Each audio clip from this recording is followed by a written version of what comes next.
জয় মা শারদা। আজ আমরা চলে এসেছি ঝুমার বাড়িতে সকলে মিলে। তো ঝুমার বাড়িতে আজ শারদা মায়ের সংঘ আছে। তো সেখানে আমরা সকলে মিলে খুব আনন্দ করে মায়ের সংঘ করলাম। খুবই ভালো লাগলো, তাই তোমাদের সঙ্গে শেয়ার করলাম। তোমরা দেখো, খুব ভালো লাগবে। এই তো আমরা বাড়ি থেকে বেরিয়ে পড়লাম। তো এবার আমরা ঝুমার বাড়ির উদ্দেশ্যে রওনা দিচ্ছি। তো গিয়ে তোমাদের সম্পূর্ণ সব কিছু দেখাবো। আজ হচ্ছে বৃহস্পতিবার। তো আমরা বৃহস্পতিবারেই শারদা সংঘ করি আর তোমাদের সঙ্গে শেয়ার করি। আমরা দেখতে দেখতেই ঝুমার বাড়িতে এসে পৌঁছে গেলাম। তো এসে দেখছি কিছু কিছু ভক্তেরা এসে পড়েছে। তো এবার 4টা বেজে গেছে। তো এবার আমাদের এই প্রার্থনা শুরু হবে।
তাদের ভারী বিষয়বুদ্ধি, ঈশ্বরীয় কথা ভালো লাগে না। ওরা হয়তো আমার সঙ্গে অনেকক্ষণ ধরে ঈশ্বরীয় কথা বলেছে। এদিকে এরা আর বসে থাকতে পারে না, ছটফট করছে, বারবার কানে কানে ফিসফিস করে বলছে, কখন যাবে কখন যাবে। তারা হয়তো বললে, দাঁড়াও না হে, আর একটু পরে যাব। তখন এরা বিরক্ত হয়ে বলে, তবে তোমরা কথা কও, আমরা নৌকায় গিয়ে বসি। সংসারী লোকেদের যদি বলো যে সব ত্যাগ করে ঈশ্বরে পাদপদ্মে মগ্ন হও, তারা কখনো শুনবে না। তাই বিষয়ী লোকদের টানবার জন্যই গৌর নিতাই দুই ভাই মিলে পরামর্শ করে ব্যবস্থা করেছিলেন। মাগুর মাছের ঝোল, যুবতী মেয়ের কোল, বল হরিবোল। প্রথম দুইটির লোভে অনেকে হরিবোল বলতে যেত। হরিনাম সুধার একটু আস্বাদ পেলে বুঝতে পারত যে মাগুর মাছের ঝোল আর কিছুই নয়, হরিপ্রেমের যে অশ্রু পড়ে তাই যুবতী মেয়ে কিনা পৃথিবী মেয়ের কোল কিনা, ধুলায় হরিপ্রেমে গড়াগড়ি। নিতাই কোনো রকমে হরিনাম করিয়া নিতেন। চৈতন্যদেব বলেছিলেন, ঈশ্বরের নামের ভারী মাহাত্ম্য, শীঘ্র ফল না হতে পারে, কিন্তু কখনো কখনো এর ফল হবেই হবে। যেমন কেউ বাড়ির কার্নিসের উপর বীজ রেখে গিয়েছিল, অনেক দিন পরে বাড়ি ভূমিসাৎ হয়ে গেল, তখনও সেই বীজ মাটিতে পড়ে গাছ হয় ও তার ফলও হয়।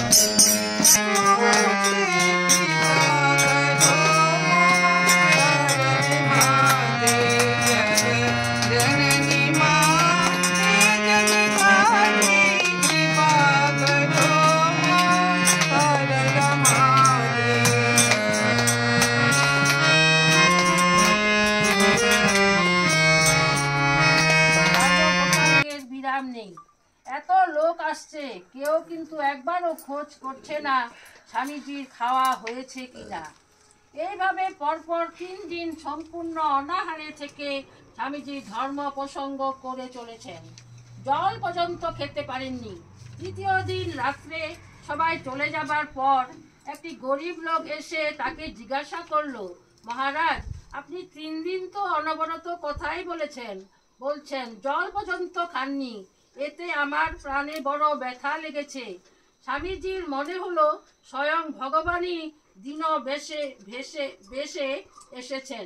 তিনি বললেন, তুমি আমায় কিছু খেতে দেবে? লোকটি জাতিতে চামার, সে বলল, আমার প্রাণ তো চায় যে, কিন্তু তো আমার তৈরি রুটি আপনাকে দেব কি করে? আজ্ঞা, হয়তো আমি আটা ডাল এনে দেই, আপনি ডাল রুটি বানিয়ে নিন। স্বামীজি বললেন, না, তোমার তৈরি রুটিই আমার দাও, আমি তাই খাবো। লোকটি শুনে ভয় পেল। রাজা যদি জানতে পারে সে যে চামার হয়েও সন্ন্যাসী রুটি তৈরি করে দিয়েছে, তবে হয়তো তাকে শাস্তি পেতে হবে।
তারপর আমরা রামকৃষ্ণ স্মরণম করে আর ঠাকুরমা স্বামীজির জয়ধ্বনি দিয়ে এই আমাদের অনুষ্ঠান সমাপ্ত হয়। তো সেইগুলো ভিডিও করা হয়নি, তোমাদের দেখাতে পারলাম না।